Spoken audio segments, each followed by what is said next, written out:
There are gunshots on the U.S. border with Mexico, but who fired the shots is the big mystery, and why did they do it? Hi, everyone. I'm Gretchen Carlson. Welcome to The Real Story for a Friday. So here's the bizarre story. A Mexican military helicopter crosses into American airspace. This happened early yesterday, flying about 100 yards north of the border in Arizona, where, well, they don't belong. And then for some inexplicable reason, they opened fire, shooting live ammo at Americans on U.S. soil. The two U.S. Border Patrol agents under attack were not harmed. And after the helicopter went back into Mexico, well then, Mexico apologized for the incident. But still, many unanswered questions. Katie Pavlich is the news editor for townhall.com and a Fox News contributor. Sean Moran is vice president of the National Border Patrol Council. Both are my guests. Thank you so much, Sean. Let me start with you. This is not the first time this has happened, right? But tell us exactly what did happen yesterday morning. Apparently, a Mexican military helicopter was conducting operations south of the U.S.-Mexico border and crossed into U.S. territory. And when it did, it fired on a very well-marked U.S. Border Patrol vehicle. They are green and white with red and blue flashing lights.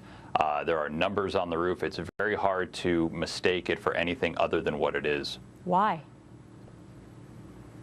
That's a good question. When you're operating in the vicinity of the border, Border Patrol agents are well aware that they have to know where they are at all times so that they do not cross into Mexico, because there are very drastic repercussions. Unfortunately, on the other side of the coin, we really have no repercussions when the Mexican military or law enforcement crosses into the U.S. We usually let them go with an apology at the orders of the State Department. Well, it's one thing to cross over the border. It's a whole other thing to shoot at United States border agents. Katie, let me bring you into this story because I know that you have written about this today. What do you make of it?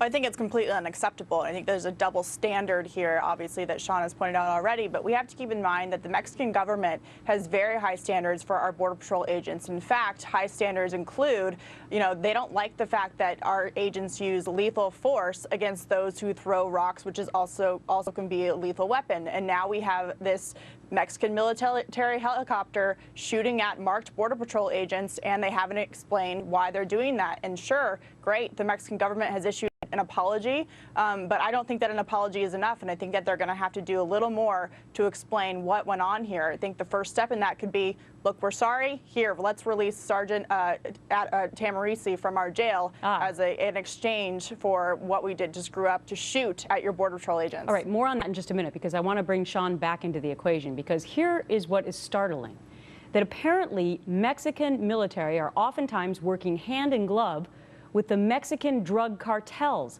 How would that factor into this particular shooting, Sean? Well, I hesitate to speculate. It's believed that this was a legitimate operation in this instance, but there have been other instances where Mexican law enforcement and Mexican military have been suspected of working for the cartels, and their excuses when they cross the border are pretty sorry. They say they didn't see the border, or it wasn't well marked, or they got lost. And that's when agents are actively working drug tracking and attempting to arrest smugglers. So it seems very coincidental that they happen to be in the area when we make these arrests. All right, and really have no excuse for being there. Okay. Let's go back to Katie for a minute, because you brought up Sergeant Andrew Tamarisi, who's rotting in a Mexican jail right now. So what do you think needs to be done? Now we have this interesting information that Mexican military choppers are shooting at our Border Patrol agents with no repercussions, and our guy is still sitting in their jail.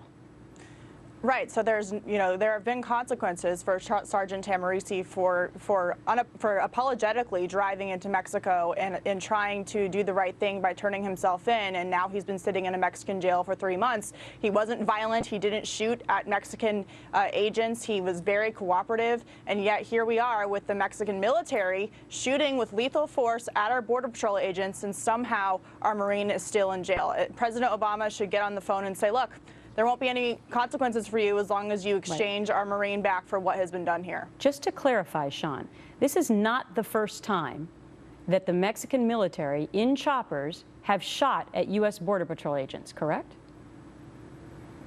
It's the first time I'm aware of that they shot from helicopters, but we've had Mexican military and law enforcement take shots at Border Patrol agents in Arizona, in San Diego, near the Brownfield Border Patrol station.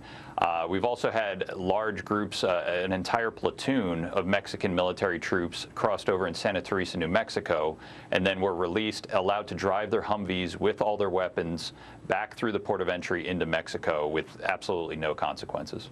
Wow. Some startling information coming out with this report today. Sean Moran, Katie Pavlich, thanks so much. Thanks.